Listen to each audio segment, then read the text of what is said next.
Hey everybody, welcome back to Smoke Bread Barbecue's YouTube channel. Hope you can hear me.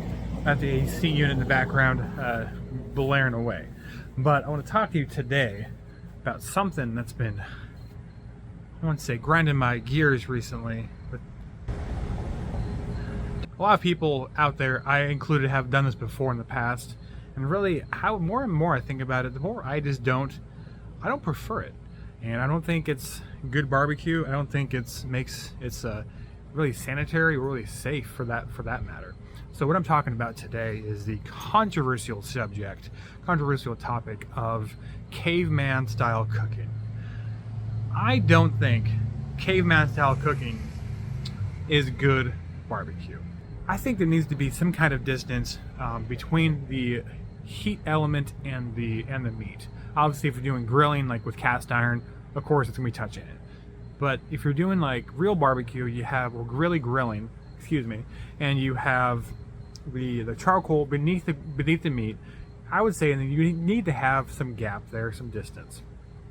You don't just throwing the meat right on the coals. While it does look very cool, I don't think it's good, because not only are you getting the soot, grime, whatever you on the charcoal on your meat you're about to consume, you're snuffing out the fire with the meat that you're trying to cook. And the only thing you can cook on these charcoals, really, except for like bell peppers or potatoes, if you wrap them up in tin foil, is steak, and that's it. That's all you're gonna cook. If you want to do any kind of extra fancy stuff like brushing your steak with rosemary and butter and garlic, you can't do it because the steak's sitting there hanging out on the charcoal. It just doesn't work. So, I say, he's putting on the show back there for us. I say, elevate your steak and raise your thinking to have a distance between the meat and the charcoal. And this is going to give you all around better cook, around safer cook, and more control of what you're doing.